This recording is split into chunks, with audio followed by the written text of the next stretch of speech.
तो मैंने क्या किया कि आई स्टार्टेड विद इंटर्नशिप्स। मेरे को था कि जहाँ जहाँ इंटर्नशिप्स मिल रहा है ले लेते हैं। हाँ. तो ऐसा हुआ कि towards the end of my third year, मैं थर्ड ईयर के ये इंटर्नशिप्स खोज रहा था। I applied to 2 places. One was IIT Kanpur for a machine learning intern, and one was NVIDIA for a deep learning intern.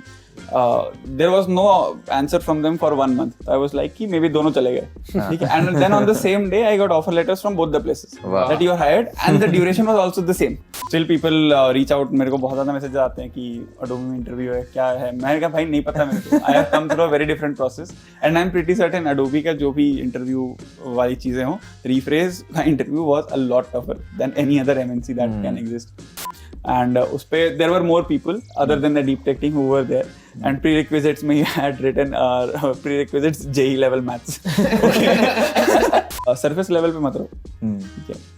Try to go into the depth of क्या हो रहा है, नहीं हो रहा है। AI has been the elephant in the room for the past 2 years now, and we've always wondered how this new era of AI with the LLMs differs from the traditional machine learning and artificial intelligence methods. Should we be scared about it?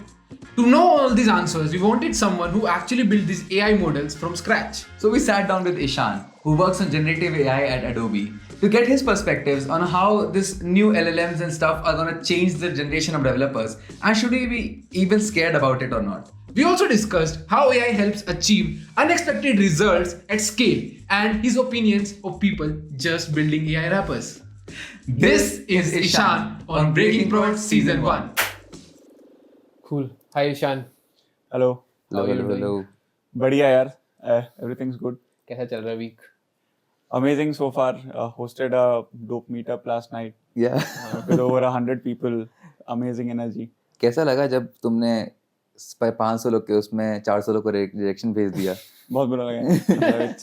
किसी ने गरिया है message करके कि क्या भैया? There were around 600 people who had registered, and उसमें से हमें we needed 100 people. Okay, so generally 40 to 50% of the people show up. So I had sent invites to 200 people. उन 200 लोगों के लिए I went through that 600 का list at least 3 times. Like जिसने भी भरा था I went through everyone, मतलब जिन्होंने था सबका LinkedIn Twitter मैंने इंडिविजुअली देखा है। ऐसा नहीं कि बस कुछ देख के स्किप कर दिया, ठीक है। उसमें से फिर 200 को फिल्टर करना, it was a very tough job because I was looking for a mix. ऐसा नहीं कि सिर्फ AI इंजीनियर्स वगैरह है। I wanted some good software engineers also to be there. We also had like 30% of the group also consisted of VCs as well, from some really good funding venture capitals. And yeah, so that was very tough. Rejection भेजना अच्छा तो नहीं लगा, but some people did reach out separately on LinkedIn and Twitter that they really want to attend the meetup. I think there were around 10-12 people, and whoever just showed the more intent, I accepted them. Someone actually messaged me yesterday that I want to bring my sister and she is very interested. She was not able to apply. I was like, ठीक है ले। So I think intent is a lot more important. There were people who flew just for the meetup, like the people who came from Pune, Bombay. Then there were people from Chennai. This guy came just in the morning and he would just return after the meetup. Oh my God. So these people were accepted way earlier. So the day I released the form, बंदे का message आया था कि मैं चेन्नई से आना चाहता हूँ, प्लीज बता दो। I was like, भाई you are already in. I will approve your request. Don't worry about it. But was this first? This was my second meetup. The last one I did, it was also in Chennai. It was in November, and coincidentally, it was at the same location. Yeah. But majorly क्या agenda? What was the agenda of it? Agenda was around generative AI, but इस बार थोड़े अलग type के talks किए। जैसे पहला वाला was on AI agents. The second one that was by Vishnu, the founder of Jarvis Labs AI. The second one was fairly interesting because it was how Minus Zero, it's basically an autonomous driving company, वो tech बनाते हैं, and how they are using Gen AI in their products. So that was something very cool. Then we had a speaker called as Arnav. He is a Kaggle competitions master and also co-founder of a company called as Noon AI. So he taught like how you can optimize LLMs and you can run much faster inferences. And I also announced my own community towards the end. Oh, nice. Oh, nice. So that was the agenda of it. Yeah. That was the build. सबको खाना वाना खिला के 4 talk सुनवा के भाई community join करना है। how are you planning to build this community? मतलब what different are you planning to do? As I said yesterday also, कि mostly I have been in Bangalore for around 1.5 साल से अब हो गए, and I used to go to a lot of meetups. I think I came to Bangalore because I wanted to go to meetups, and every weekend you could find me everywhere. And when I say everywhere, I mean it. Okay. And what used to happen, मैं जाता था, I would say someone my name, what I do, I would ask them. By the time I would reach home, I would forget most of the people, but have some connections on LinkedIn and Twitter, and maybe I will find someone in the next meetup or not. After some time, I realized that there's just a common set of people who I find everywhere. Okay, and every 60 to 70% is just changing, right? So, मेरे हिसाब से meetups में no one really goes for the talks. People generally go for networking. Right. So there was a point जब audience में I knew most people. ये आने वाले हैं. उनसे network हो चुकी था. अब क्या करूँ? So then I was like ठीक है चलो speaker से कर लेते हैं. After a point वो भी हो चुका था. So now every other meetup that is happening, I know the speakers personally. Audience में भी जो जानने लायक लोग हैं उनको मैं जानता ही हूँ. ठीक है. So I was like कि इनको कैसे ऐसा ऑप्शन दिया जाए, क्योंकि नॉट एवरीवन हैज दैट, एक तो सबको उतना एक्सट्रोवर्ट होता नहीं है कि जा जाके उतना बात कर ले, क्या बात करना है वो भी नहीं पता होता है. So what I want is कि एक सेट ऑफ लोग बनाओ, ठीक है. I am not looking to scale it very high, smaller set, थोड़ा diverse and spread across multiple cities. I want to make it as a global community, ठीक है. And मैं मीटअप्स कराऊं जिनमें एक परसेंटेज ऑफ सीट्स इनके लिए हो. So these people can keep interacting with each other. Got it. So yesterday I was talking about the difference between a network and a connection. पहले मैं network करने जाता था कि हाँ LinkedIn exchange हो गया, Twitter exchange हो गया, चलो आज का काम हो गया, ठीक है. But I realized कि ये कोई कुछ काम का है नहीं, ठीक है. Then I realized कि if you meet someone outside of the meetup, ठीक है, and through various different ways, like I go to board games with my Twitter friends. The last night I had a live music jam at my place. 8 out of 10 people I knew from Twitter meetups. Okay, so from Twitter and somewhere or the other.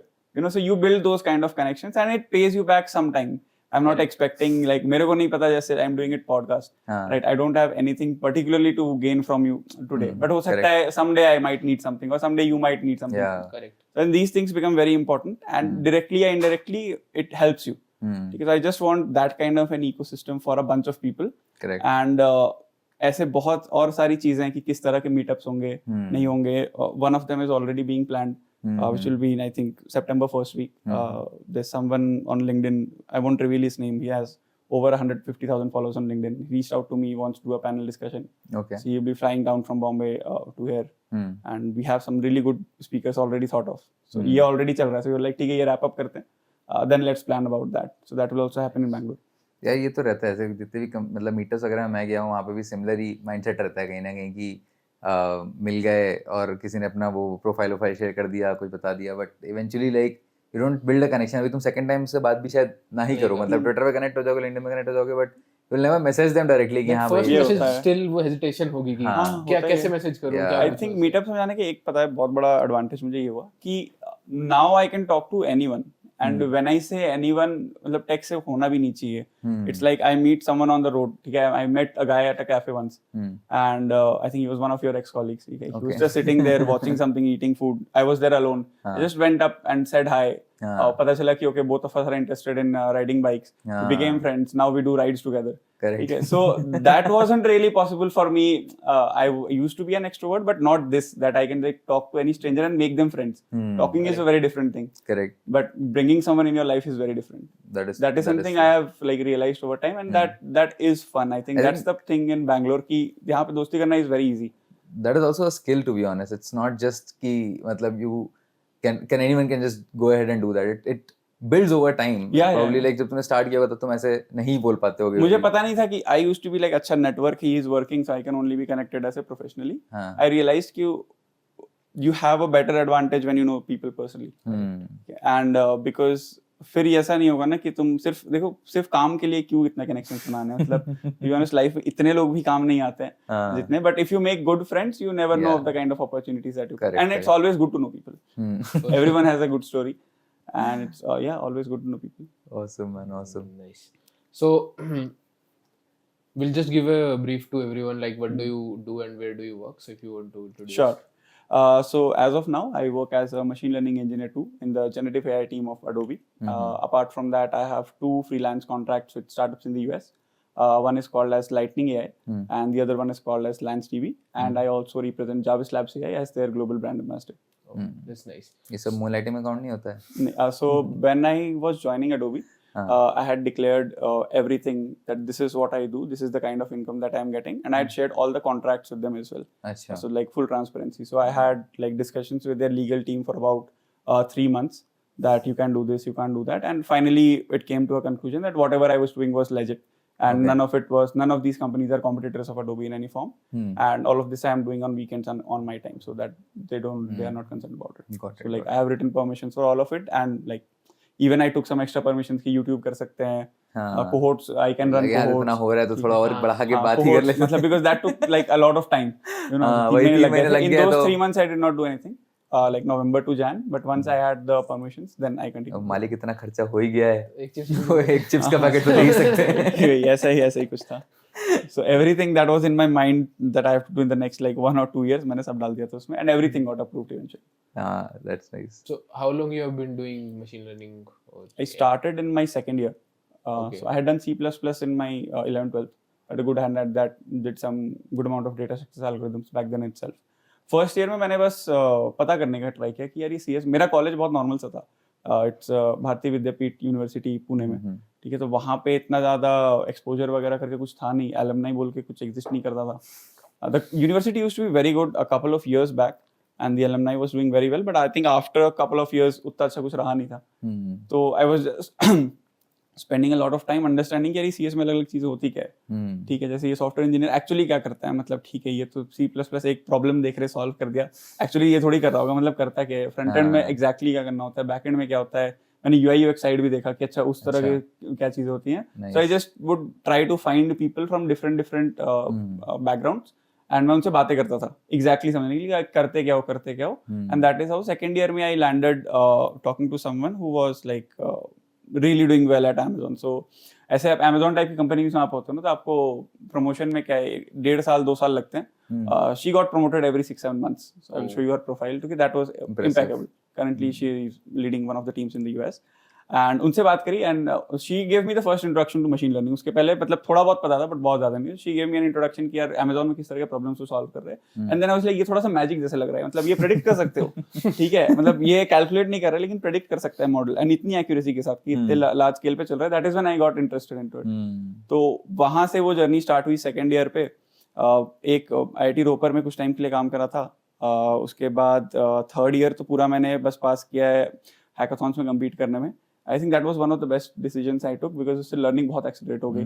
क्योंकि मैं ऐसे hackathons part लेता था जिसके बारे में मेरे को नहीं पता था. मानो जैसे मशीन लर्निंग में देयर टाइम सीरीज फोरकास्टिंग करके होती है, जिसमें जैसे स्टॉक मार्केट्स वगैरह हो गए, that comes under time series, and मतलब एंड और तरह की चीजें. तो जैसे एक हैकाथॉन मैंने पार्ट लिया था, मुझे टाइम सीरीज आता ही नहीं था, और वो 3 दिन का हैकाथॉन था, ठीक है. और 3 दिन में मैं सोया ही नहीं. By the end of the third I was in top 70-80 कुछ आया था मैं उसमें. There were over 1,000 people, and end of third day I knew most of the things around. कि यार mainly models ये होता है, इस तरह की चीजें चलती है, ये बकवास होता है, ये नहीं चलता है, ठीक है. So you already cut down the bullshit that is there, and you know what works. And फिर तुम उसमें depth में जितनी आपकी श्रद्धा है, आपको जितना जाना है आप जाओ. I think hackathons just speedrun your whole learning experience. And I think that we were discussing that on third wave also.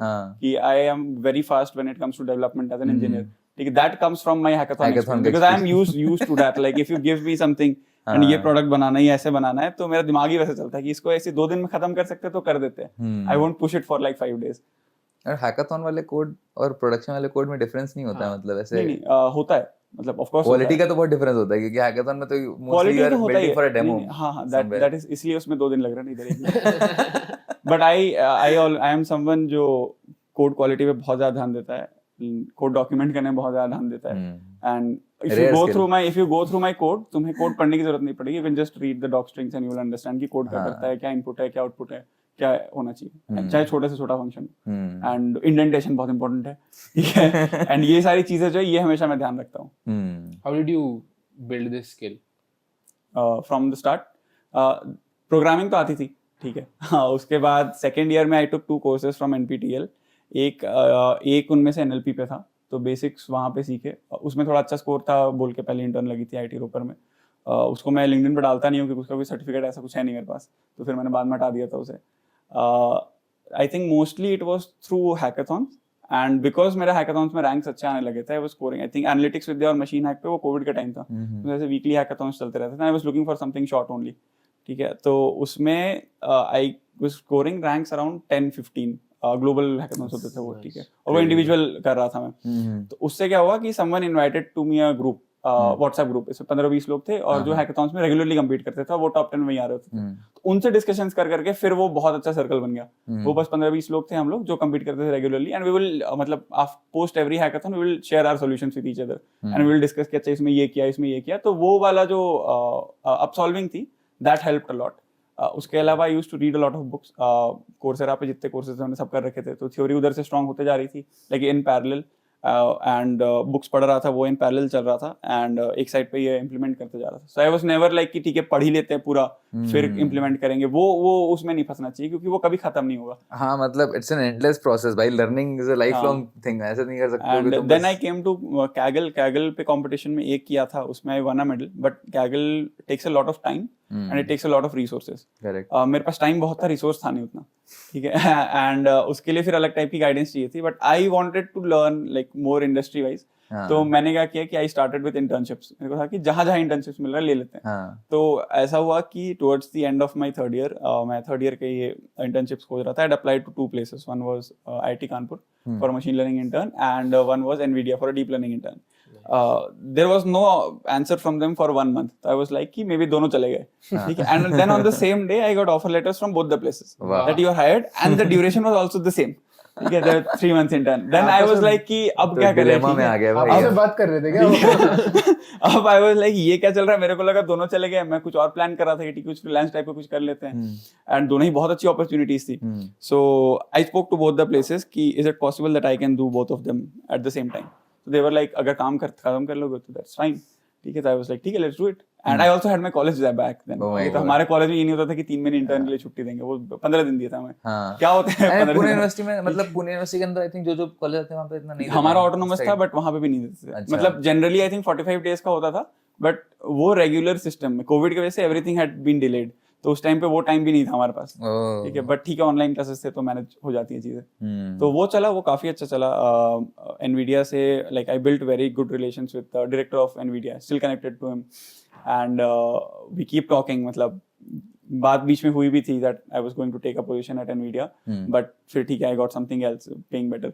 So but Nvidia के शेयर्स मिल जाते भाई। भाई एनवीडिया के शेयर्स उस समय मिल जाते तो दैट इज ठीक है यार, पैसे वैसे तो आ जाएंगे, मतलब आ जाते हैं, that is not thing. But I think that time Nvidia was doing good but not like exponentially great that it is doing right now. हाँ, मतलब if I am giving the opportunity I will still take the same path I took. मतलब ठीक है, that jump is fine, you would earn good decent amount of money, but जो experience मैंने ऐसे 2 अलग startups में रह के फिर ऐसे एमएनसी में आके लिया है, वो चीज नहीं हो पाती। Now you can connect backwards ना, उस समय तुम नहीं सोचता। अभी अगर for example today if someone just gets an offer, they'll probably just go behind Nvidia की भाई यहाँ तो भाई ध्यान चल रहा है, ऐसे नहीं जाते हैं। That happens. So now you can connect going backwards. But I think everyone should start their journey with a startup. मतलब बहुत different होता है। I have met a lot of people जिन्होंने direct MNC से start किया है, उनका thinking तरीका like it's very different। जिन्होंने startup से start किया उनका is very different। तो वो difference दिखता है। And if you have an opportunity, even if startup में थोड़े पैसे कम मिल रहे हैं, ठीक है, तो but go for the startup। Risk ज्यादा है बट सीखोगे भी ज्यादा, एंड वो सीखना विखना भी सेकेंडरी छोड़ दो, वो टेम्परामेंट एक बन जाता है। If you are given something, वो खत्म हो रहा है और वो तुमको दिख रहा है। Like when I was at Rephrase I used to maintain the production code base as well. तो वो आप कोई भी चेंज कर रहे हो, वो अगले दिन सुबह ही रिफ्लेक्ट हो जा रहा है और प्रोडक्शन में चला जा रहा है, ठीक है। दीस थिंग्स आप एमएनसीज में नहीं कर सकते। करेक्ट। यहाँ पे महीनों तक टेस्टिंग चल रही होती है, 10 तरह के बीटाज ही होते हैं। ये इस सेट के पास जाएगा, फिर इस सेट के पास जाएगा, एंड देन इस सेट के पास जाएगा, फिर वो रिवर्ट हो जाएगा, ठीक है, कि ये प्रॉब्लम्स है। तो वो बहुत ज्यादा टाइम लगता है, ठीक है। वो टेस्टिंग चलते रहेगी, because these products are used by like millions of people, ठीक है। तो you can't really mess with that. Windows का देखा ही हमने ये क्या आउटेज हुआ, ठीक है। तो you can't really mess with that, so it makes sense over there. Correct. बोलो क्या बोल रहे थे? I also had a friend, she was interning at Morgan Stanley and she had like 6 months का intern खत्म हो गया and she pushed her code everything.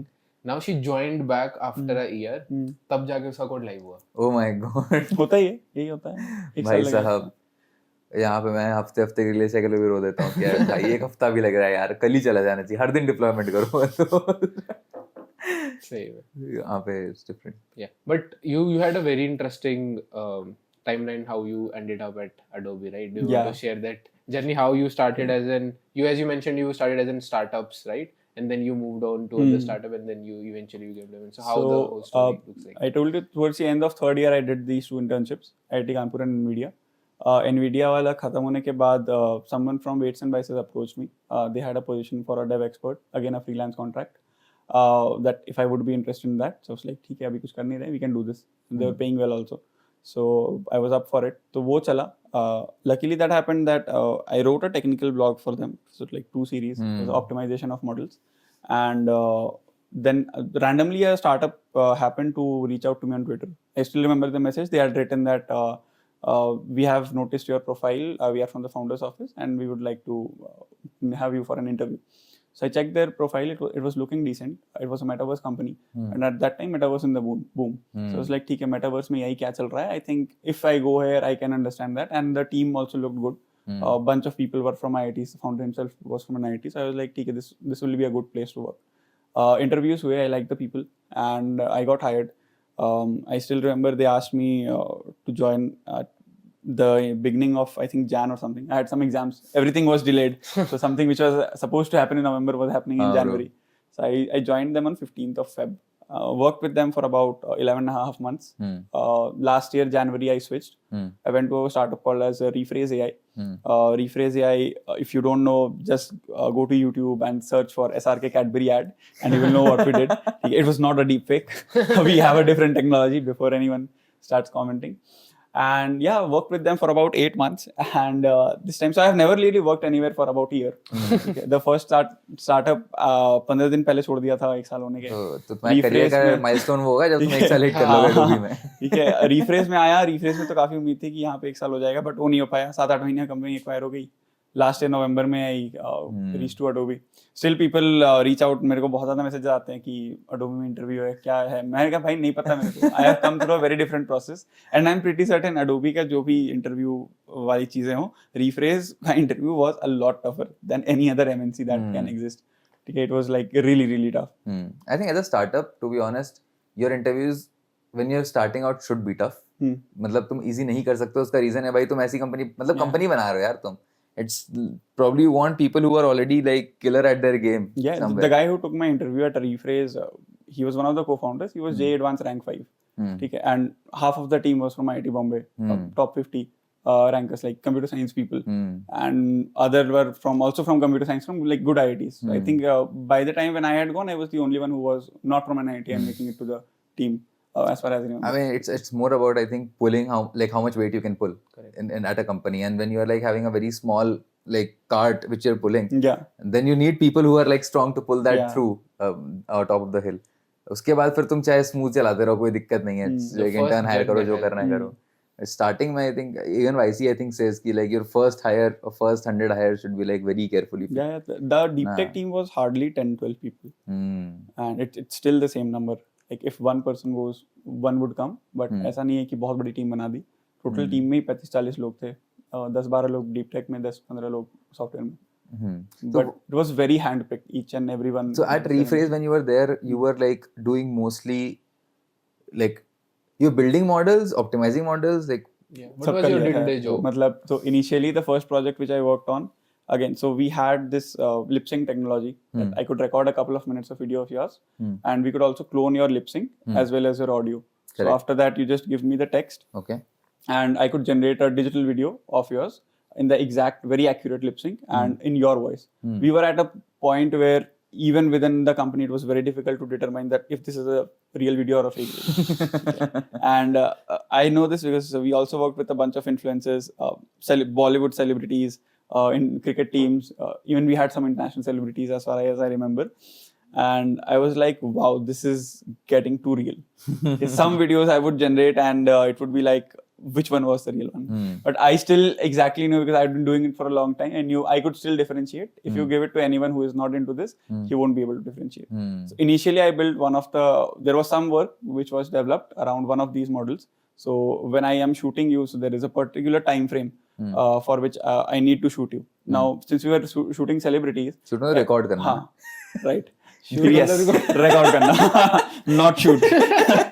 थोड़ा टाइम के लिए शूट करते रहना पड़ेगा तुमको मुझे. So we had this setup in Bombay. We would record celebrities, and every minute that you're recording them more, it costs you a lot of money. For sure. So I built a model. It was already developed. Some part of it work was already done, and I took it to the finish that you could use 1/3 of the data. Oh. ठीक है, so that like reduces the cost a lot. How do you even do that? मतलब like is it like you reduce less number of frames, you reuse frames, like कैसे? No, model बनाया scratch. मतलब तो we had a model, it will generate but the whole जो एक model था हमारे पास, deep learning model, which was also built from scratch. ऐसा नहीं था किसी की ऐसे API ले कुछ चला दिया. It was built from scratch, and उस पे फिर iterate कर करके what is working, what is not working. When I say iterations, मतलब एक layer change करके भी क्या होता है, ठीक है? अगर मैंने इसको बड़ा कर दिया, इसको छोटा कर दिया, ठीक है? तो वो धीरे धीरे फिर वहाँ पे, उसके पहले तक क्योंकि मैंने इतना ज्यादा scratch से build करने वाली चीजों पे काम नहीं किया था. It was more कि ये चीजें exist करती है, I could fine tune very well. वहां पे जाके आई लर्न कि अच्छा एकदम स्क्रैच से बनाना है, अगर फाइन ट्यून नहीं करना है, स्क्रैच से ट्रेन करना है, तो उसमें क्या इंट्यूशन डेवलप होता है. What are these layers like? मतलब जैसे आर्किटेक्चर में काफी सारे लेयर्स होते हैं, ठीक है. Like if you talk about a simple conv net, so you can think of layer something like let's say the first layer can understand what a curve looks like. Let's say you want to predict MNIST digits like 0 to 9 है, ठीक है. And आपको समझना है, आपको model को समझना है कि 0 to 9 में से कौन, अगर मैंने कोई एक डिजिट दे दिया तो मॉडल कैसे समझेगा ये कौन सा डिजिट है, ठीक है. तो मानो आपका पहला वाला समझेगा कि अच्छा कर्व्स क्या होता है, पहला लेयर. दूसरा लेयर समझेगा कि अच्छा सर्कल्स किस में नहीं है, तो जैसे 1 में सर्कल नहीं है, ठीक है, बट 0 में है, तो वो दोनों को अलग कर देगा. फिर स्ट्रेट लाइंस कितने हैं. This is more around recognition now, but you were what you were doing is around मतलब मैं generation. जस्ट लेयर्स बता रहा हूँ कि क्या करते हैं. हमारे में मतलब हमारे में it was a lot more complex, क्योंकि वो हम PCA वगैरह करके देखते थे कि मॉडल एग्जैक्टली वो लिप को कैसे समझ रहा है, ठीक है. उस पे मैं ऐसे मतलब एग्जैक्ट लेयर वाइज नहीं डिटेल दे सकता, बट उस पे PCA अगर आप लगा दो तो आपको पता चल जाता है कि मॉडल एग्जैक्टली क्या समझ रहा है. जैसे अभी भी if you work with latent diffusion models and all, तो हम लेटेंट्स को जनरेट करके देखते हैं कि वो मॉडल का लेटेंट समझ क्या रहा है, ठीक है. Latent is basically let's say you have a very large image, let's say 512 by 512 है, आप उसको लेयर से पास कर करके कंप्रेस करते चले जाते हो और एक वो छोटे फॉर्म में आ जाता है, ठीक है. इट इज लाइक लेट्स से 8 by 8 बन चुका है वो, लेकिन उसमें इन्फॉर्मेशन उतना ही है कि आप उस 512 by 512 को रीजनरेट कर सकते हो, बट वो 8 by 8 में बना क्या है, ठीक है. Is it the same thing that is being processed, ठीक है. तो वो वाली चीज फिर आप जनरेट करके देख सकते हो. But how was this whole scenario when you were getting acquired? That the process of how you guys work as a different startup and then getting acquired, that whole process and then working within it, how does it go? Do you see any changes, or how do you describe that? So पहले everyone was working, let's say on, we had one project, ठीक है, उसके around हर चीज चल रही होती थी. अभी we still sit at the same place, function as a one team, and give updates to one manager only who used to be at Rephrase as well. But अब सबके पास प्रोजेक्ट्स अलग अलग है. तो let's say someone is working on Firefly, someone is working with Adobe Research for some independent project, someone is working on the tech that we had at Rephrase and helping it in the integrations. I'm currently working on a like very different product which we did not like have Adobe के लिए भी नहीं है.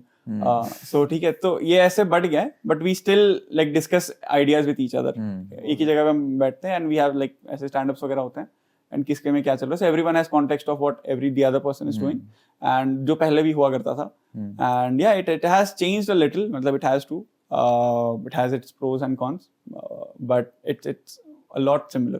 But क्या Adobe ने कोई interview लिया था कि is this person right fit to continue with this team, or everyone got? They wanted everyone. They wanted the entire tech team because they knew. लोग थे नहीं. they 20-25 ही लोग थे नहीं. हाँ, मतलब और भी लोग थे, मतलब अलग अलग फंक्शन से ऑप्स वगैरह हो गए. तुमको लगे पूरा हमको चाहिए, सिर्फ इंजीनियर नहीं चाहिए? हाँ, ऑलमोस्ट पूरे सभी आए थे. टेक टीम तो 100% ही आई थी, and they wanted everyone, did not want anyone to drop of.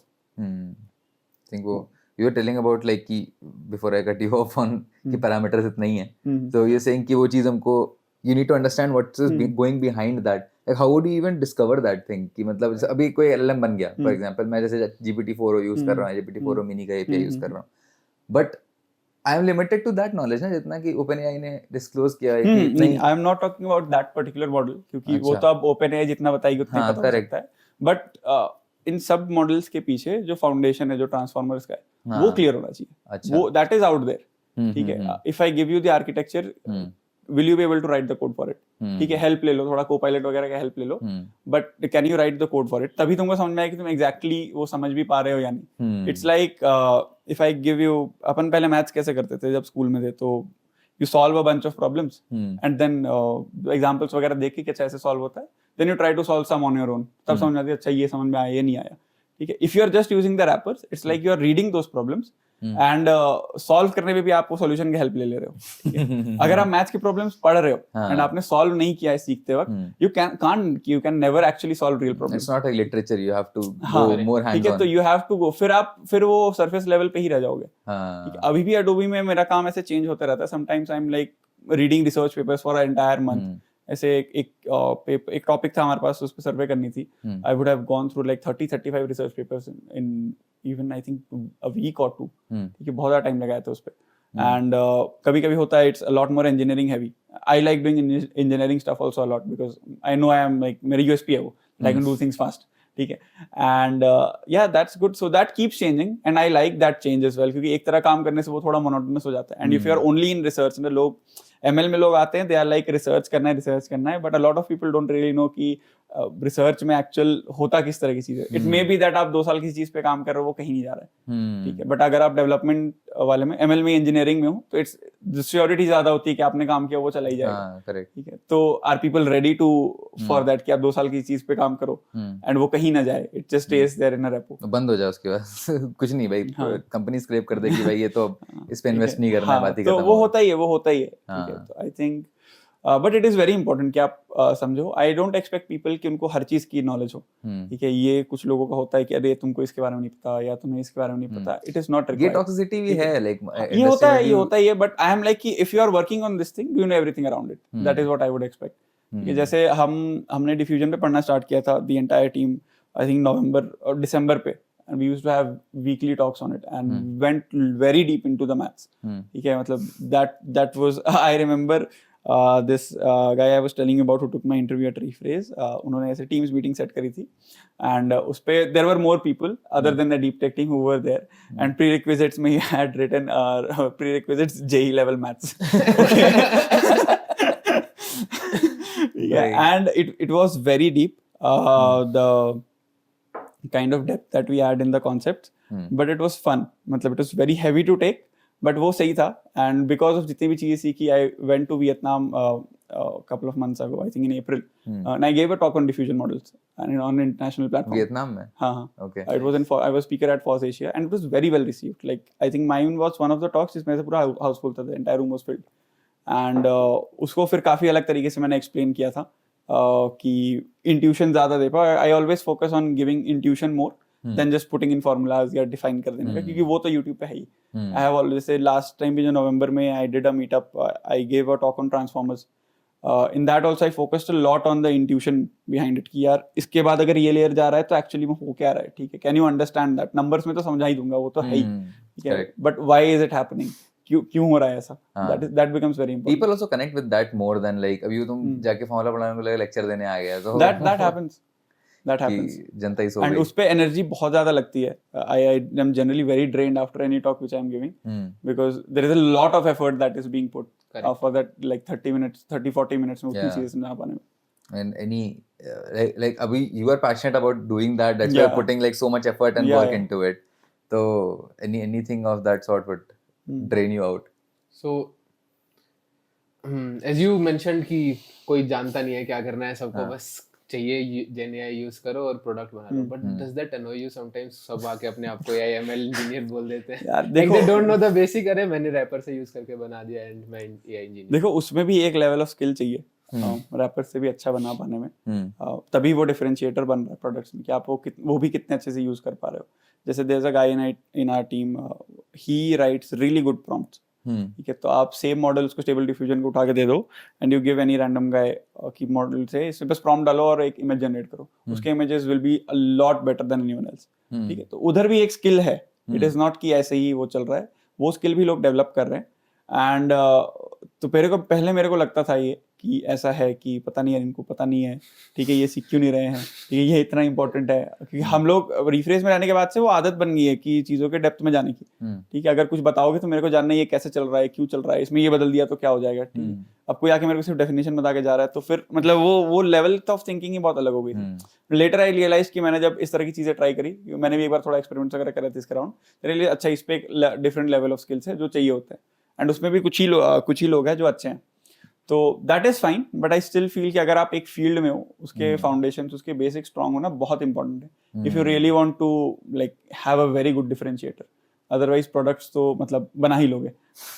No but do you think जैसे जैसे बढ़ती जाएगी ये चीज और एआई जैसे जैसे और होता रहेगा, तो people will stop working on the core of ML. Most of the people, the new folks who are joining, जैसे अगर एआई, जैसे लेट्स से ओपन एआई नहीं था, तो everyone who is in ML or AI, they do the core stuff, as you mentioned कि ठीक है research के नाम पे whatever they do, but at least they used to learn the math. Right. But now more people are aligned towards AI, prompt and everything. Do you feel कि जो real ML है that will start pushing back, वो मतलब उसमें there will be less people taking the torch ahead? To be honest, India में real ML का research type ML काम बहुत कम जगह होता है, and specially if you just have a bachelors degree, फिर तो नहीं के बराबर ही है. ठीक है. आई थिंक जब मैंने रीफ्रेज में अप्लाई किया था, it was the only company which I had applied to, and मेरा इंटरव्यू प्रोसेस चलने में क्या 2-3 महीने लगे होंगे. थोड़ा टाइम मेरे इंटरव्यूज हो रहे थे, एंड दैट मेरा था कि अगर यहाँ होना हुआ, because I researched a lot of startups back then, कि यहाँ होना हुआ तो हुआ, otherwise I will either move out of India, UK या यूएस देखता हूँ जहाँ पे वीजा वगैरह सही से हो जाए. और no for work. Okay. And either I will do that or I will take up a remote job and travel across the world. तो वो चीज़ें थी, बट ठीक है, फिर रीफ्रेज हैपेंड, एंड उस टाइम पे ही उतना रिसर्च करके मेरे को पता था कि वो मॉडल स्क्रैच से बिल्ड करने वाली चीज़ें कर ही बहुत कम लोग हैं. ठीक है. तो ऐसा नहीं है कि अगर इफ आई वांट टुडे कि मैं अडोबी छोड़ के ऐसे कहीं भी रैंडम चला जाऊँ, तो मेरे पास ऐसे 10 ऑप्शंस हो. ठीक है, कि ये है. मोस्ट पीपल ML इंजीनियरिंग का ही टास्क होता है कि मतलब कुछ तो बना हुआ है, उसको थोड़ा सा फाइन ट्यून करके ऐसे प्रोडक्ट में बना दो या फिर कुछ फीचर ऐड कर दो. ठीक है. तो वो काम ही वैसा है इंडिया में. You can't really help that. Out of India चीज़ें थोड़ी सी अलग होती हैं, जैसे बट उन रोल्स में फिर जाने के लिए काफियों में या तो आपका प्रोफाइल बहुत ही अच्छा होना चाहिए, या आपने कुछ प्रोडक्ट बनाया होना चाहिए, तो पेपर बहुत अच्छे होना चाहिए. ठीक है. फिर आपके पास बहुत अच्छी एक मास्टर्स होनी चाहिए. तो वो सेट ही बहुत छोटा सा है जहाँ पे आप ऐसे रिसर्च वाला डेवलपमेंट कर रहे हो. बट उसका रीजन क्या है कि that's not that booming in India and क्योंकि उसके लिए जिस तरह का स्किल चाहिए, आई थिंक वो बहुत कम लोगों में ही है. Like I can count the people in my head हुम आई नो कि अगर मैं इनको पेपर दूँ तो इम्प्लीमेंट कर लेंगे. ठीक है. That is there in a very few. बहुत कम ही लोग जो पेपर्स पढ़ भी रहे हैं, मतलब पढ़ रहे हैं. It's not like I just came through it. ठीक. Like I think a year and a half ago I gave a talk on efficient nets and rephrase की ही टीम के सामने, एंड उसके लिए उसके अंदर जितने भी रेफरेंस्ड पेपर्स थे, I went through every paper. ठीक है. तो मतलब जैसे एफिशिएंट नेट का मेन पेपर हो गया, उसके अंदर एक तरीका दिया हुआ था कि उन्होंने एफिशिएंट नेट सर बेसिकली उस पेपर में पहली बार आया था कि सिस्टमैटिकली आप मॉडल्स को इंक्रीज कैसे कर सकते हो साइज को. कि मानो आपके पास एक सेट ऑफ डेटा है, मानो 10 GB का डेटा है. ठीक है. आपके पास एक मॉडल है 10 मिलियन पैरामीटर्स का, आपके पास 220 GB डेटा हो गया. अब मॉडल कैसे स्केल करोगे. ठीक है. वो वाली चीज सिस्टमैटिकली वो पहले पेपर में आई थी. दैट इज व्हाई वो पेपर बहुत फेमस हुआ था. ठीक है. तो उसके अंदर उन्होंने एक तरीका दिखाया था कि अच्छा पहला मॉडल भी कैसे बनाओगे. तो उन्होंने उसके लिए एक न्यूरल नेटवर्क रखा था जो मॉडल ही बनाती थी. So neural network to build a neural network. ठीक है. तो उस पर भी बात करा, उस पर भी डेप्थ में गया कि अच्छा उस पेपर में क्या हुआ था, वो न्यूरल नेटवर्क बनता कैसे. फिर उस न्यूरल नेटवर्क में कुछ असम्पशंस लिए हुए थे कि इन पैरामीटर्स की ये वैल्यू होती है. ठीक है. तो अब वो वैल्यूज क्यों होती है, उसके लिए एक अलग पेपर था. ठीक है. तो ऐसे ही ये डेप्थ में जाना इज वेरी इंपॉर्टेंट. अदरवाइज अगर आप स्किम कर जाओ ना, तो फिर वो नॉलेज गैप्स रह जाते हैं. तो ऐसे कर करके मैं काफी पेपर से गया था. देन आई न्यू एग्जैक्टली कि अच्छा ये वाली चीज इजीली यहाँ पे हो रही है. वो एक पेपर से नहीं मिल सकता. आई think that is also very important. How do you even लेकिन यार रिसर्च में मैंने जब पढ़ना शुरू किया ना, मेरे को I do sometimes read it. पहले तो मैं पढ़ता था कॉलेज टाइम पे, तो मैंने काफी पढ़े होंगे, और मोस्टली इन लाइक ML का पढ़ा मैंने, कभी गेम थ्योरी या कुछ पढ़ लिया because I was working in that field. But बहुत बार ऐसा होता है कि like if someone starts reading those papers, like half of the things will go above your head. होता है. राइट. ये क्या ही पढ़ रहे हैं मतलब, एंड लाइक एब्स्ट्रैक्ट के बाद में भी you will just like drop of. Diffusion का whoever has studied about diffusion models would know the kind of pain it is to study about diffusion models. ठीक है. क्योंकि उनका जो पहला पेपर आया था उसमें बस उन्होंने कुछ तो डिराइव कर दिया है, और वो डेरिवेशन सारे है भी नहीं पेपर में. अच्छा. ठीक है. उसके लिए मतलब प्रोबेबिलिटी वगैरह बहुत स्ट्रांग होनी चाहिए. So I went back, I studied probability again इसके लिए कि डिस्ट्रीब्यूशंस वगैरह कैसे होते हैं, नहीं होते हैं, क्या फॉर्मूलाज है, नहीं है. ठीक है. उसके स्टैट्स का एक फिर कोर्स लिया, फिर वो पढ़ा अच्छे से, उस पर काफी टाइम स्पेंड किया. फिर I came back, I found a paper जिसमें सिर्फ डिफ्यूजन के ऐसे डेरिवेशंस थे. ठीक है. वो ऐसे 40-50 पेज का एक रिसर्च पेपर एक बंदे ने बनाया है, in which there are only the derivations of diffusion models. वो पेपर मैंने पूरा सॉल्व किया खुद से. तब जाके this I was doing before my talk in Vietnam, because if I am going to present something on the stage, I have to make sure that I am an expert in it. ऐसा नहीं कि कल पढ़ा, YouTube पे देखा और आज जाके presentation they. This should not happen.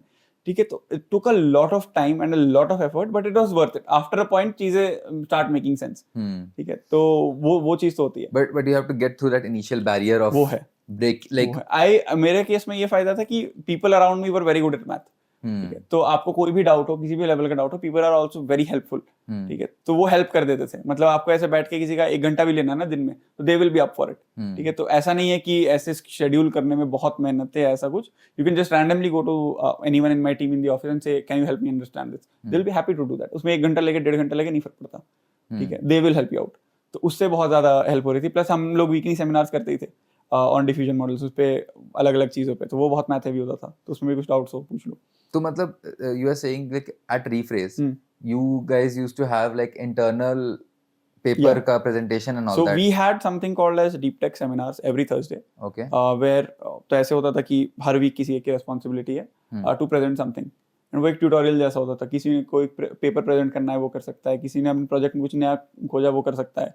Diffusion went like a series which one of our co-founders did, क्योंकि he was like the best at math and उन्होंने ही सबसे पहले उसको अच्छे से पढ़ के डिकोड किया था. तो he had his own formulations of diffusion models. तो मतलब पेपर्स में भी कुछ नहीं थे. He simplified it for us. तो उन्हें पता था कि अगर ऐसे कोई भी घुसेगा तो it will take everyone a lot of time and everyone will have the same kind of doubts. तो फिर वो हमने एक सीरीज किया था which went on for like I think 2 months or something. 2-2.5 महीने चला था. We would go through that every week. We would study that thing every week. फिर अगले एक पेपर हो रहा है या कॉन्सेप्ट हो रहा है, वो काफी लंबे टाइम तक. Do you recorded it as well or? Yeah, it's everything is recorded. Oh, अच्छा. मतलब वो फिर Adobe के मीटिंग हाउस में हुआ, तो we can't make it public. अच्छा. उसका अलग गाइडलाइंस है. But I think मतलब वो सेशन समझने के लिए भी आपका बैकग्राउंड बहुत स्ट्रांग होना चाहिए. उस टाइम भी पैरेलली मैं बहुत सारे प्रोबेबिलिटी वगैरह पढ़ते रहता था, तो भी चीजें समझ में फिर आ जाती थी. J level maths. J level maths वाली चीजें. What is one hot take on AI which you have today? Okay. यार ये बहुत कंट्रोवर्शियल चीजें पूछ लेते हैं. क्या ऐसी चीज है जो तुम्हारे मन में किलस रही है लेकिन तुम बोल नहीं पा रहे हो? Is there something? Is there a hot take which you have on today's AI situation? Okay. I will have to phrase my words well. पहले raw बोल दो फिर phrase कर लेंगे. I feel a lot of people are too scared of AI for some reason. And कभी-कभी ऐसा लगता है कि अगर टर्मिनेटर रिलीज नहीं हुई होती तो people would have a lot of different perspective of AI. More faith in AI. I went to a talk couple of months back at a bunch of VCs and AI researchers, and उसमें introduction में ही था कि I will give you the news headlines में. So someone had done a fraud कि CEO या CFO के video ऐसे deep fake बना के मैनेजर को कॉल कर दिया, and he transferred a couple of I think 10-20 million or something to the account. And this became very popular. तो he was telling about this कि AI is very dangerous. ऐसे deep fakes बन गए, ऐसे 15-20-25 million का ऐसे fraud हो गया. I stood my hand and I told that hi everyone, I know how to make deepfakes. And ऐसे moment of silence हो गया था वहाँ पे. And then I was like यार हमारी जो कंपनी थी Rephrase 4.5 साल से स्टार्टअप फेज में रही होगी, ऐसा कभी नहीं हुआ कि ऐसा कुछ हो गया हो. ठीक है. एंड हमारी quality is at par with anything that is there in the world. तो ये 1-2 न्यूज जो होता है ना, इट्स लाइक कि यार गाड़ियां चलेंगी तो एक्सीडेंट्स होंगे. ठीक है, आप सड़क पे चल रहे हो, आप हो सकता है आप किसी पॉटहोल में लग जाओ, गिर जाओ, कुछ हो सकता है. ठीक है, बट AI को आई स्टिल फील कि वो मूवी का बहुत ज्यादा बायस था कि ऐसे पूरे दुनिया पे कब्जा कर ले रहा है. ठीक है, तो लोग ये बहुत ज्यादा सोचते हैं कि अगर AI इंप्रूव हो गया तो जॉब चली जाएगी, रोबोट्स आ जाएंगे, ये हो जाए. ऐसे नहीं होता. वो एक इमेज मिल गया ना, वो एक्सटेंडेड वर्जन ऑफ वो मिल गई है. ठीक है, I think people worry too much about that. अरे एक फ्रॉड हो गया भाई, ये एक फ्रॉड आपको AI से दिख रहा है ना, there are so many frauds जो उसके बिना हो रहा है, ऑफलाइन हो रहा है पूरा. ठीक है, आपने वो छोड़ दिया, बस ये AI की वजह से एक डीप फेक बन के हो गया, तो आप पकड़ के बैठ के हो, अब तो कुछ भी हो सकता है. मुद्दे की बात है, मतलब वो मुद्दा बनाने वाली बात है कि like you can just create anything कि हाँ भाई अब ये एक तो एक विविड इमेजिनेशन आ गई है विद टर्मिनेटर. 3 पार्ट आए हैं उसके, 3 या 4 आए? 3 आए. उसके अराउंड भी आई थिंक काफी मूवीज बने थे, बट जितना इम्पैक्ट आई थिंक टर्मिनेटर कर रहा है अब इस पॉइंट ऑफ टाइम पे, क्योंकि लोग से बात करता हूँ वो मेरे से पूछ देते कि यार उसमें तो ऐसा हुआ था. क्या बात कर रहे हो यार, मूवी में थोड़ी है. ठीक है, ऐसा हो सकता है. Someone actually asked me at one of the meetups कि ऐसा स्काईनेट वगैरह बन गया था, ऐसा हो सकता है क्या? मैंने बोला भाई मैं तो नहीं बना रहा. ठीक है, कोई बना रहा होगा तो इतना ओपनली तो नहीं बना रहा होगा, अगर होगा पता चल जाएगा. ठीक है. बट आई थिंक इतना ज़्यादा मेरा टेक यही है कि इतना there is nothing to be so scared of the technology. ठीक है. There are lot more scarier things in the world to be honest. Take it as it is. ठीक है. See how it helps your life, see how it helps your personal life and professional life, and you work towards the positive side of it. Okay? If you can control the negatives, like when we were building in our product at Rephrase, so we took measures कि ऐसा कुछ कोई गलत काम ना कर पाए उसमें, and we ensured that over the years. ठीक है. And यहाँ पे भी जैसे Adobe में भी if we have certain products, so we are ensuring at a lot of levels कि people can't misuse that, because we know the kind of impact that it can have. ठीक है. तो people are working towards that side also. कि ऐसा नहीं है कि बस मॉडल बना के छोड़ दिया. ठीक है. वो भी होता है, बट देयर आर मेजर्स जो लोग ले रहे हैं. आप सही मेजर्स लोगे, आप सेफ रहोगे. इट्स लाइक आपका फोन है, आप लॉक लगा के रखो. ठीक है. अगर आप फोन खुला छोड़े हो, कोई भी ओटीपी लेके they can empty your bank. हाँ, अगर तुम गाड़ी चला रहे हो और तुम 180 की स्पीड पर उड़ा दोगे तो ऑब्वियसली कहीं ना कहीं तो भिड़ोगे जाके. तो it's up to you. What is, do you have like few things in mind which people should not do if they are like working in AI in today? मतलब अगर टॉप 3 थिंग्स जैसे कि भाई पहला तो यही था कि हाँ, ये सरफेस लेवल पे मत रहो. ठीक है. Try to go into the depth of क्या हो रहा है, नहीं हो रहा है.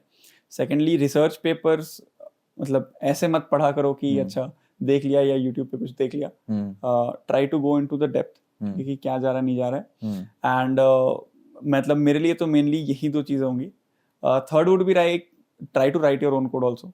मतलब एट टाइम्स इट हेल्प्स. बीच में मेरा बहुत ज़्यादा ऐसा हो गया था कि dependency on AI. Then I realized कि इतना भी अच्छा नहीं है कि छोटी चीज़ लिखने भी कर रहा हूँ. सो मैंने फिर वो थोड़ा सा कर दिया कि इस तरह की चीज़ें मैं खुद ही लिखूंगा. इस तरह की चीज़ें अगर ऐसा कुछ है तो AI से लिखाऊंगा. ठीक है. तो वो चीज़ रखो कि ऐसे छोटी चीज़ के लिए भी तुमको कुछ रेफर ना करना पड़े. खुद का मेंटल मॉडल तुमने बना लिया कि ये चीज़ें नहीं लिखवानी है. ठीक है. दैट इज ऑल्सो इम्पोर्टेंट, क्योंकि उस पर भी टाइम जाता है कि आप वो सर्च कर रहे हो, लिख रहे हो. ठीक है.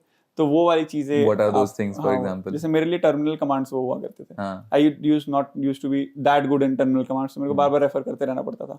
फिर someone recommended this playlist called as the missing semester on YouTube, and it's named so lovely यार, द मिसिंग सेमेस्टर, क्योंकि वो कोई सही से नहीं पढ़ा रहा. ठीक है. Terminal there is like so much you can do, you can do basically everything through the terminal. तो फिर वो मैंने कर लिया, वो सीख लिया, तो अब कमांड लिख लेता हूँ. बट उसके भी को-पायलट आ गया यार. आ गया, बट इट्स लाइक को कमांड ही इतना छोटा होता है कि मैं क्यों किसी को समझाऊं कि ये करो. ठीक है. लाइक अगर मेरे कुछ सर्च करना है तो आप सर्च कमांड एक बहुत सिंपल सा होता है, 1 लाइन का लिख दो. ठीक है. आप फिर जाओगे को-पायलट में, उसको समझाओगे कि मेरे को ये सर्च करना है, उसका ये पैटर्न होता है, उसको इस फाइल से सर्च करना है. ठीक है. उतने लाइंस लिखने से ज्यादा अच्छा 1 लाइन का कमांड होता है, लिख दो. याद रख लो इतनी चीज अगर दिमाग में. एंड वो इम्पोर्टेंट इसलिए भी होता है क्योंकि इवन द को-पायलट को अगर आप बताओगे नहीं कि ये यूज करना है, हो सकता है वो जो जनरली सबको यूज कर रहा होगा, जो उसके ट्रेनिंग डेटा में वो यूज कर लेगा. हो सकता है there are functions which can do the work much better, but आप बता नहीं रहे हो उसे, तो उसे पता नहीं है. अगर आप बता दो तो उसे पता हो. It is very also important to be aware of the things that exist. मतलब ऐसे सिंटैक्स रट के मत रखो, बट पता रखो कि इस लाइब्रेरी से ये सारी चीजें पॉसिबल है. ये मेरे को Rephrase में one of my seniors had recommended this कि आई वाज आस्किंग कि यार this one of my seniors, the other one, he whenever you talk to him लगेगा कि यार इनको लाइब्रेरी का हर फंक्शन के बारे में पता है, एंड विच इज ट्रू. ठीक है. इट्स नॉट लाइक कि ये लाइब्रेरी क्या कर सकती है, बट वो अंदर क्या हो रहा है. ठीक है. तो I was asking one of my other seniors कि यार इनको ये सारी चीजें पता कैसे होती है. ठीक है. तो ही गेव मी कि देखो ये तुम थोड़ा अप्रोच अपना चेंज करो. अभी हमारा मोस्ट ऑफ द इंजीनियर्स का अप्रोच होता है कि आपके पास लाइब्रेरी है. ठीक है. आपको जब जरूरत होती है किसी एक पर्टिकुलर फंक्शन की, आप गूगल पे जाते हो, you search for it and then you use that particular function. हो गया आपका काम खत्म. ठीक है. But there are like so many functions जो आप कभी खोजते ही नहीं हो, तो आपको पता भी नहीं होता ये हो सकता है. तो उन्होंने कहा तुम एक काम करो, कोई एक लाइब्रेरी उठा लो, उसके सारे फंक्शंस कर जाओ. तो मैंने तब क्या किया, मैं लाइटनिंग AI के साथ काम कर ही रहा था. मैंने सोचा अगर सारे फंक्शंस कर ही रहा हूँ तो ट्यूटोरियल बना देते हैं. तो मैंने एक ऐसे रेपो बना दी 0 to Lightning करके, जो लाइक बहुत पॉपुलर हुई थी लाइटनिंग पे कम्युनिटी में, जिसपे मैंने क्या किया कि I implemented every function that was there in, मतलब उसके एग्जांपल्स मैंने बना दिए थे एक ट्यूटोरियल सीरीज में, जिसमें मैंने लाइटनिंग के अंदर जो भी पॉसिबल है, ठीक है, वो सारा इम्प्लीमेंट कर दिया था. So by the end of it, I knew everything that was possible through that library. ठीक है. Like literally when I say everything, ठीक है. हर फंक्शन में क्या पैरामीटर, ये नहीं कि सिर्फ फंक्शन क्या करती है, उस फंक्शन के अंदर क्या पैरामीटर्स पॉसिबल है, क्या नहीं है. ठीक है. और फिर मतलब I have this habit of reading library code also. Writing में I used to do open source as well. तो और उनका code like is written really well. तो फिर वो जाके भी कभी कभी खोल के देख लेता था, अच्छा अंदर से कैसे चल रहा है. ठीक है, तो वो सारी चीज़ें डेवलप करना इंपॉर्टेंट होती है। अब जैसे मेरे को लाइटनिंग में कुछ भी लिखना होता है, आई ऑलरेडी नो ये चीज़ें हैं, इसमें ये यूज़ होगा बस। अब क्या होता है कि कोई नया वर्जन आता है तो मैं रिलीज नोट्स देख लेता हूँ, इसमें कुछ अलग हुआ है नहीं हुआ है, ठीक है, that's it. That's how you start like becoming a better and better engineer, कि आपको वो फंक्शंस, चुल की बात भी है भाई वहाँ पे, वो तो होती है, थोड़ी चुल चाहिए उसके लिए कि अंदर थोड़ा घुस सा वो के- सेल्फ मोटिवेशन चाहिए होता है हाँ। कि आप अंदर घुस। लाइटनिंग का कोड मैं इसलिए भी पढ़ता था क्योंकि it is a very good example कि अच्छा कोड कैसे लिखते हैं, ठीक है, तो उसके लिए भी वो चीज़ मेरे को सीखनी थी और उनके कोड में बहुत से लिखा होता था। It's like everything is very well abstracted.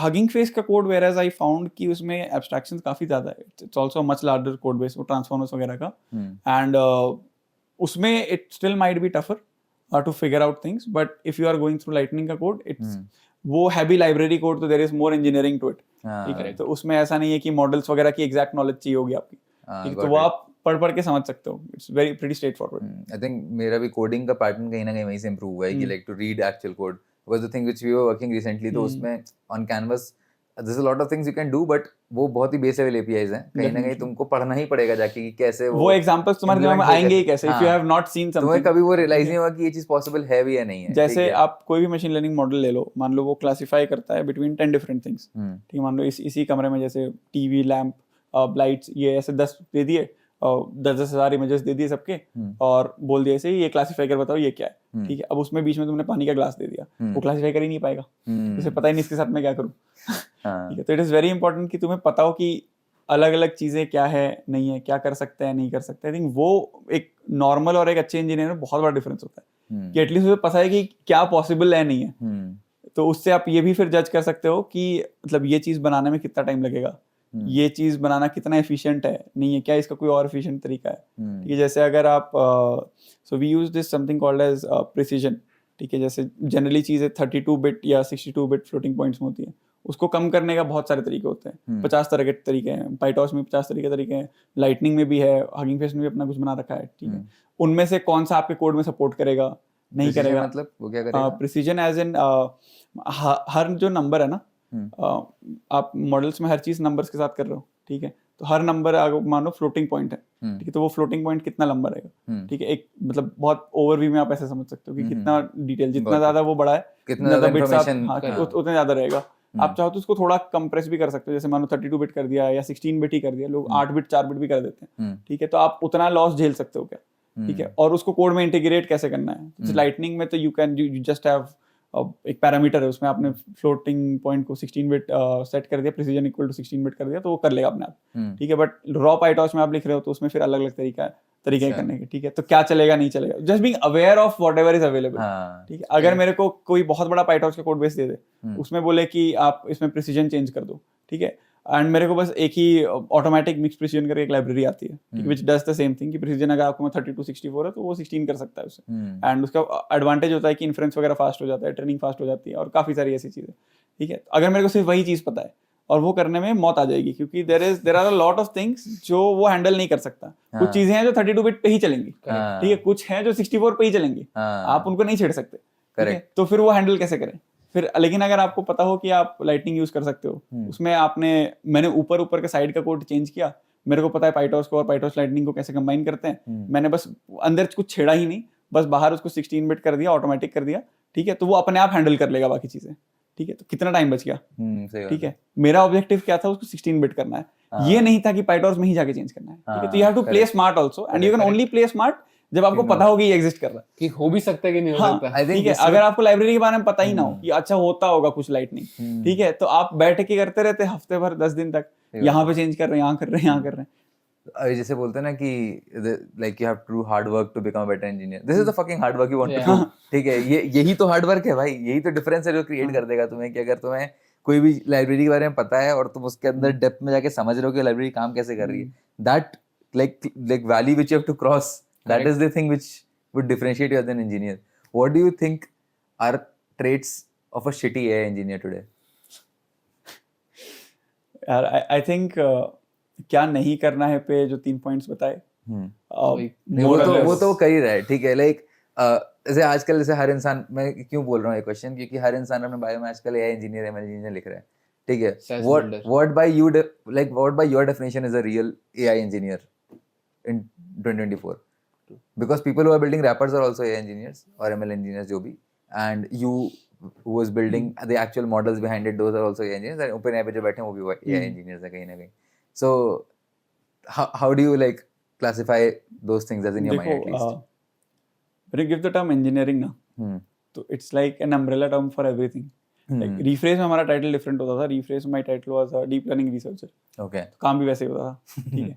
Adobe में it's MLE2, तो it's like a mix. Engineering भी आती है कि इससे कुछ ऑप्टिमाइज करना है, या कोई पाइपलाइंस बनानी है, वर्कफ्लोज बनाना है, स्क्रैच से कुछ बनाना है, या फिर कोई मॉडल है जो ट्रेन करना है. ठीक है. तो everything like it's coming under it. If you are calling yourself an engineer, I would say कि आपको हर तरह का काम एटलीस्ट टू सम एक्सटेंट करने आना चाहिए. इट्स नॉट लाइक कि आप सिर्फ रैपर्स बना सकते हो या आप सिर्फ मॉडल्स ट्रेन कर सकते हो. करेक्ट. आप उस तरह से अपने आप को लिमिट मत करो. You should have something which you are really really good at. ठीक है. But you should be aware of the other things. अगर आप एक नीश में काम नहीं कर रहे हो तो, जैसे अगर आप एक कंप्यूटर विजन रिसर्चर ही हो तो ठीक है, आपको कंप्यूटर विजन के अराउंड सब कुछ आता है, बट आपको लैंग्वेज वाली चीजें भी थोड़ी बहुत आनी चाहिए, क्योंकि अब इट्स लाइक काफी चीजें ओवरलैप हो चुकी हैं. हाँ, तो मतलब लोग विजन वाले मॉडल्स, ये जो ट्रांसफॉर्म मॉडल में बता रहा था, वो लोग विजन में इमेज वाले डेटा में यूज करते हैं, which is originally made for text. ठीक है. तो ये सोचो, मतलब there is lot of overlap that is happening. Correct. तो आई वुड से अगर एक्चुअल जो एआई इंजीनियर है उसके पास वो कैपेबिलिटी होनी चाहिए कि मैं उसको अगर किसी भी तरह की चीज में डालूं, to some point he can do it. मैं नहीं कह रहा कि एकदम फिनिश प्रोडक्ट बना दो, but to some point you should be able to it.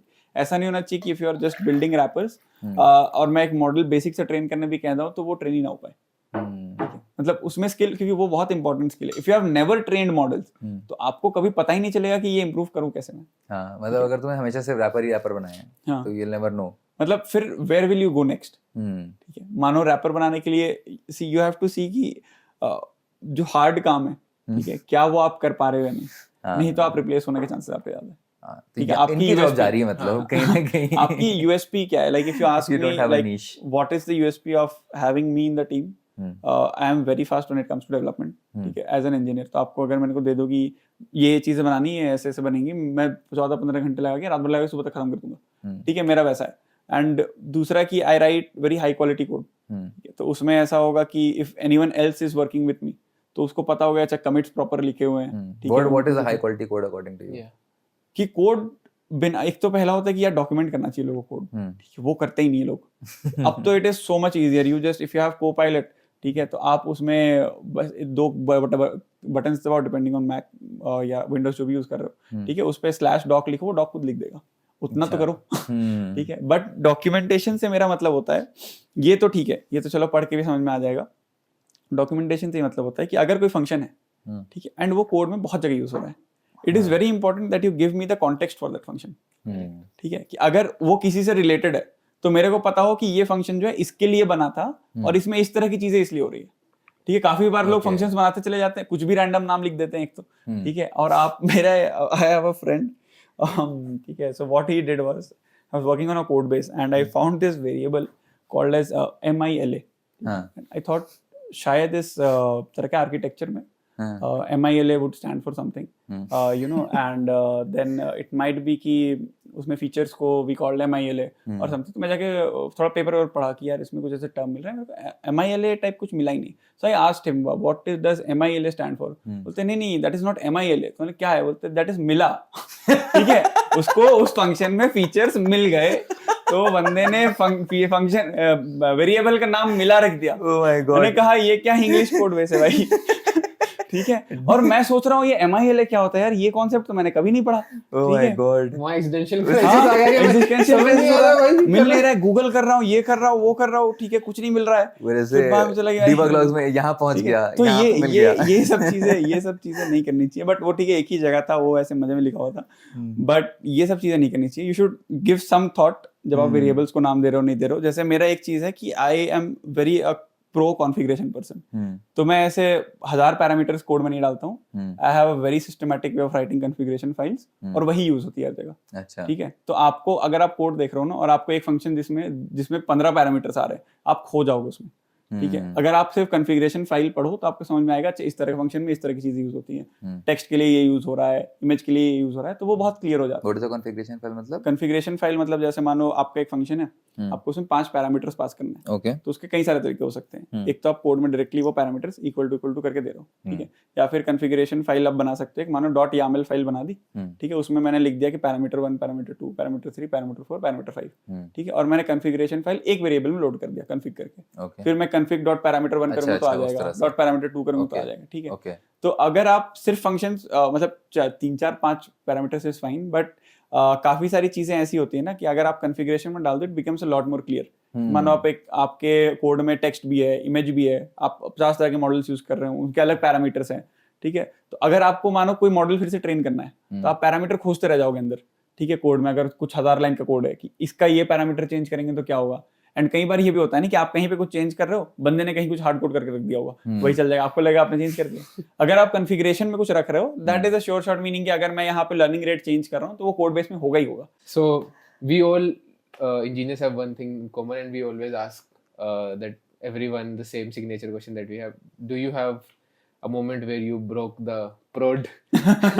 I have a couple of them actually. okay, Do you want to share? They are the first time it happened. I still remember it very clearly. I was pushing something which was supposed to be a bug fix. Eventually ended up creating a big bug. Okay. That was there. But later I realized we had our servers hosted on AWS. So AWS में build reverse करना is a pretty fast task. You can just go to the UI, click on the build, एक drop down आता है, पिछला build select करो, 2 minute 4 minute में वो revert हो जाता है, ठीक है। So that was there. जो एक बड़ा ब्रेक तो क्या वो थोड़े टाइम में रिवर्ट हो ही जाता था। जो एक प्रॉब्लमेटिक ब्रेक हुआ था वो तब हुआ था when I had upgraded PyTorch to 2.0, तभी रिलीज हुई थी, and it was a straightforward task. सब कुछ हो गया, टेस्ट वगैरह जो भी थे, टेस्ट सूट्स वगैरह सब पास हो गए थे। व्हाट हैपेंड वाज कि inference time increased by 6 to 10x, ठीक है। ओके, तो हम लोग तब आई थिंक PyTorch 1.6 या 1.7 अराउंड कुछ यूज़ कर रहे थे, उसके बाद नहीं अपग्रेड किया हुआ था क्योंकि बहुत चीज़ें अपग्रेड करने पड़ जाती हैं, ठीक है, एंड सब कुछ सपोर्ट भी नहीं करता था, कुछ चीज़ें थी जो सिर्फ पुराने वर्जन की सपोर्ट करती थी। तो that is when we realized कि टेस्ट केसेस तो पास हो गए थे, बट उस टाइम हम टाइम ट्रैक नहीं करते थे कि कितना टाइम लग रहा है। If test cases are pass things generally work. तो फिर वो रिवर्ट किया, और फिर वो मतलब it affected a lot of things कि ये स्पीड कम हुआ क्यों, ठीक है। It was supposed to make things faster, why did make it slow. तो आप ऐसे फिर उतने सारे वर्जन्स के जाके रिलीज नोट्स पढ़ो कि क्या हुआ है नहीं हुआ है। उसकी जगह हमने क्या किया कि मैंने कहा ये हटाओ, हम लाइटनिंग 2.0 पे जाते हैं, ठीक है, दैट वर्क्स। उस पर स्पीड टेस्ट वगैरह करके वो चला दिया था, दैट वर्क। तो ये चीज़ें होती है, ठीक है। If you are trying to build things fast, जैसे हम उस टाइम पे जनरली इट वाज कि वीक में एक बार प्रोडक्शन में डिप्लॉय करेंगे, I used to do it twice a week. तो things like this can happen, but that's the cost that you pay for going fast. You break things but you are again moving fast. One thing which I always tried कि अगर मानो कोई गलती हुई भी है, it never gets repeated, ठीक है। तो उसके लिए अगर कोई नया टेस्ट केस लिखना है या ऐसा कुछ करना है, जनरली उसके बाद ऐसा कभी भी कुछ हुआ दैट वाज मतलब वो प्रिवेंट नहीं कर सकते, तो वो नहीं पता था आपको कि ऐसे कुछ हो सकता है। हाँ, उसके बाद तो मतलब मैंने खुद के बहुत टेस्ट केसेस लिख दिए थे, तो चीज़ें generally did not fail. So basically kids learn from your mistakes.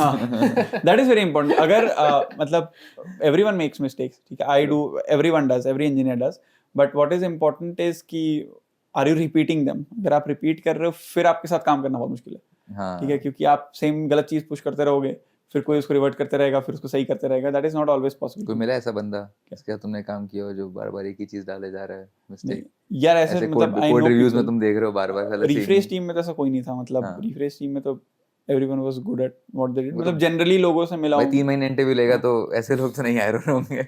हाँ, तो बट पहले देखा है मैंने कि कोड क्वालिटी पे उतना ध्यान नहीं देना, मतलब बस लिख दिया है टाइप, वो चीजें होती हैं। बट हाँ, जानता तो हूँ ही of course. How do you react to that कि बार-बार भाई देख रहे हैं यार कोड क्वालिटी कोई फक्स नहीं दे रहा है, क्या चीज? Do you get irritated with that? I let them handle that part of the code. I am like अगर उस पार्ट में कुछ दिक्कत है आप देखो, मेरी जिम्मेदारी नहीं, मैं नहीं घुस रहा, क्योंकि if I get into it मैं उसको रिफैक्टर पे किए बिना मेरे को नींद नहीं आएगी, ठीक है, मैं नहीं देख सकता। इट इज कुछ भी कह लो, मतलब वो सही दिखना चाहिए, ठीक है। वेरिएबल नेम्स ABCD लिख दोगे तो कैसे चलेगा? पढ़ने में नहीं आएगा, वो चीज इरिटेटिंग हो जाएगी eventually. Do you plan to stay in like this thing for long, मतलब इन टेक जनरल, मतलब बिकॉज़ यू सेड तुम्हें पहले ट्रैवल लेवल भी करना है, वो यार वो है। तो इस साल का मेरा प्लान यही था बेसिकली कि till mid of this year या आगे तक either rephrase में ही काम करता या फिर rephrase में remote ले लेता या फिर I would take up some remote job and travel across the world. Okay. But फिर इधर acquisition हो गया, फिर चीज़ें काफ़ी बदल गई. इस साल I traveled to 2 different countries. My US visa is already in process. अब वो चांस की बात है वो हो नहीं हो, अगर वो हो जाता है तो I will be adding US and one more country to this year. ठीक है, तो ऐसे कर करके मतलब Adobe में there is still some kind of hybrid. It's still possible to travel across. Next year फिर 4-5 countries जाने का already planned है. तो that is still doable. ठीक है, मतलब ऐसा नहीं, the company pays well, so you can travel across the world. That's not a problem. But अभी I have to stay into tech. I know because I love coding.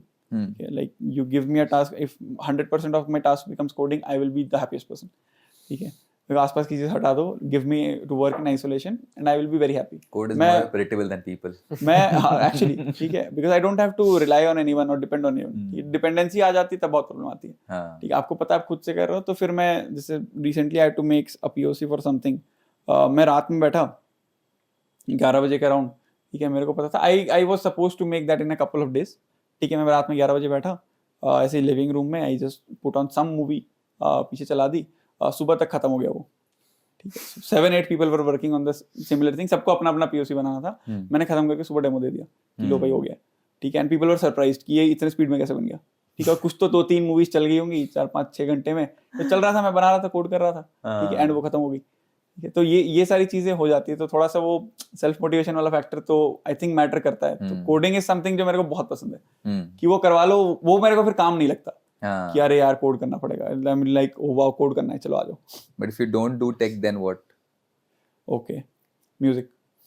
Okay, but didn't you ever try to go into FL सब डालते हैं ऐसे बचपन में एक बार क्या कि थोड़ा म्यूजिक प्रोडक्शन करके देखते हैं, कहीं पे बजा के देखते, रिकॉर्ड करके So डालते हैं.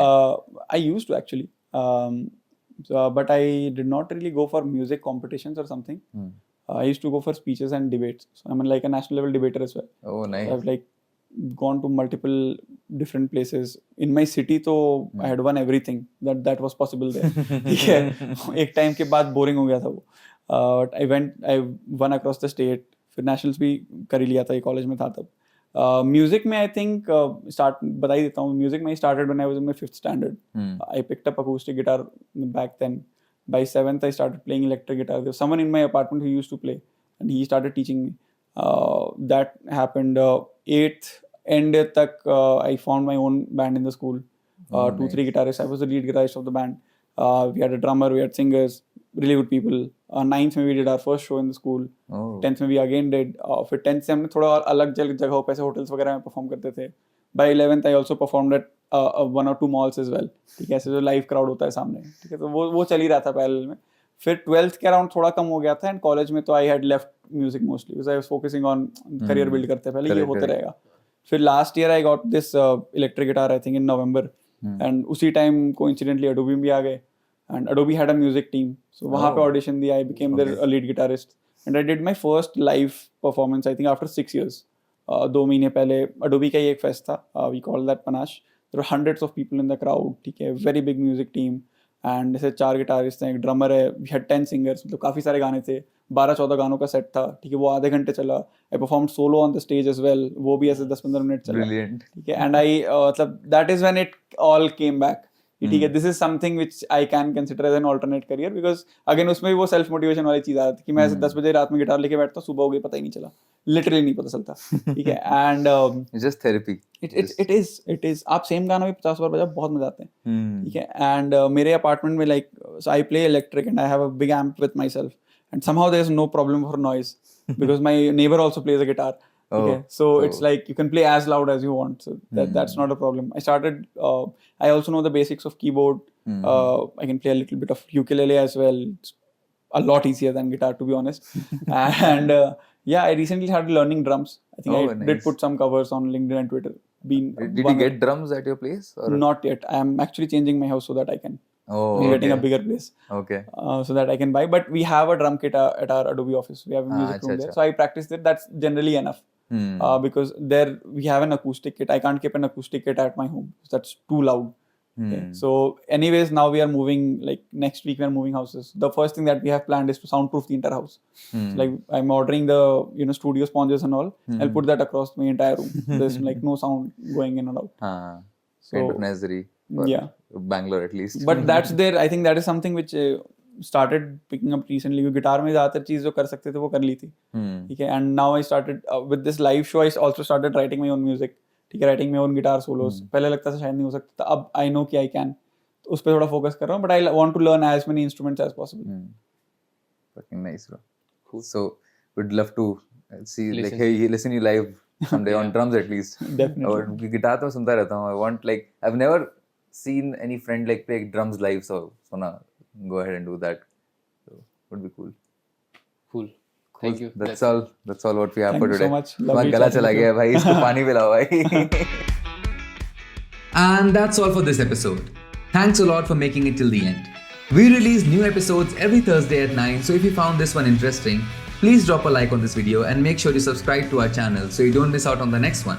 Share this episode with at least 2 friends who you think should definitely listen to it. And if there's some topic you feel we should discuss or some person you think we should call on our podcast, do let us know in the comments down below. We'll see you next week with a brand new episode of Breaking Prod.